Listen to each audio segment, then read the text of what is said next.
এটা আবৃত্তি কৰিবলৈ ওলাইছোঁ। কবি প্ৰশান্ত ৰাভাৰ ৰচনাৰে কবিতাৰ শিৰোনাম ৰিক্সাৱালাৰ আত্মপাঠ।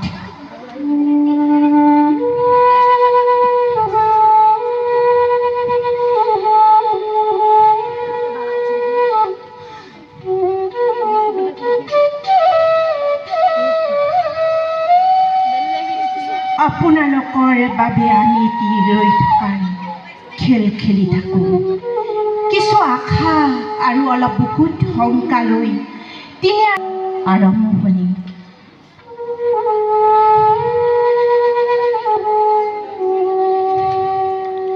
ঐ ৰিক্সা যাবি বুলি আমি যেতিয়া সংকেত পাওঁ, দূৰ সুদূৰলৈ আপোনালোকক কঢ়িয়াই লৈ যাওঁ।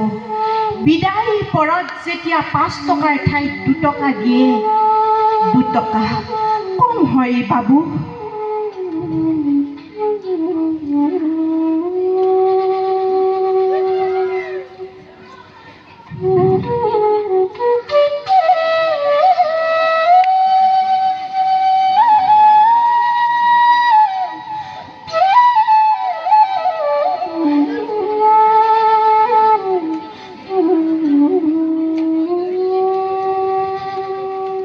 তেতিয়া বাবুৰ দুচকুত ৰঙাকাৰ।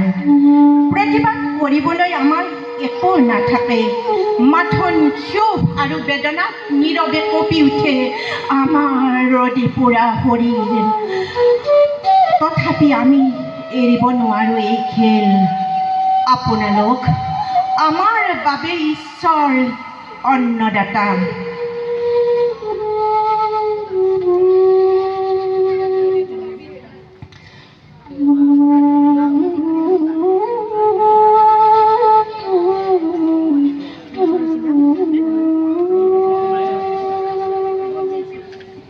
এঠাইৰ পৰা এঠাইলৈ বহু দিনলৈ একেটাই ভাড়া। কাৰণ ডিজেল অথবা পেট্ৰলৰ মূল্য বৃদ্ধি বুলিবলৈ আমাৰ হাতত নাই কোনো অজুহাত। ট্ৰেফিক পুলিচবোৰ আমাৰ বাবে জম। সৰু ভুল এটাৰ বাবে তেওঁলোকে আমাৰ পিঠিত আঁকি দিয়ে বিষাদৰ নক্সা।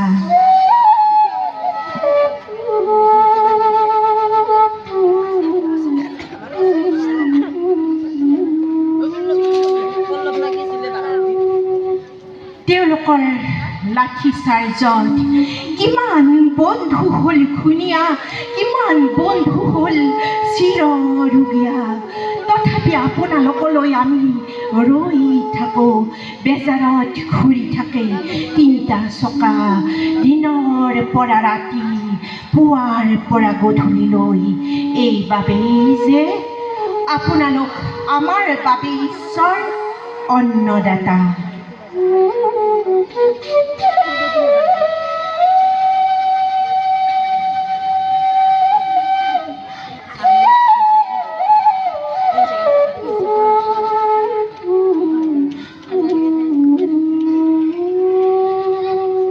যেতিয়া ধুনীয়া গাভৰু দুজনীয়ে আওৰাই যায় ধুনীয়া ফ্লেট এটাৰ কথা, নতুন ডিজাইনৰ এখন গাড়ী, AC থকা, লাখৰ হাৰত যেতিয়া হিচাপ কৰে জীৱনৰ অংক, ৰিক্সাৱালা এজনে নীৰৱে প্ৰাৰ্থনা কৰে কাৰ্ল মাৰ্ক্স জীয়াই থকা হ'লে অথবা অমূল্য বৰুৱা।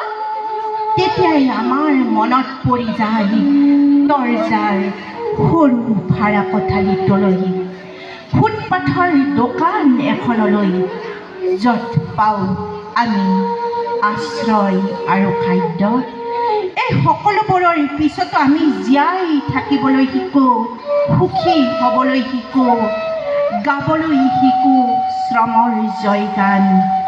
আৰু দুখ বেদনাৰ সৰোবৰত বুৰ যাবলৈ নিদিওঁ আমাৰ জীৱন বিষয়ক আত্মপাঠ। আপোনালোকৰ এশাৰী সুৱদী মাত আমাৰ বাবে ৰূপালী জনাক। ধন্যবাদ।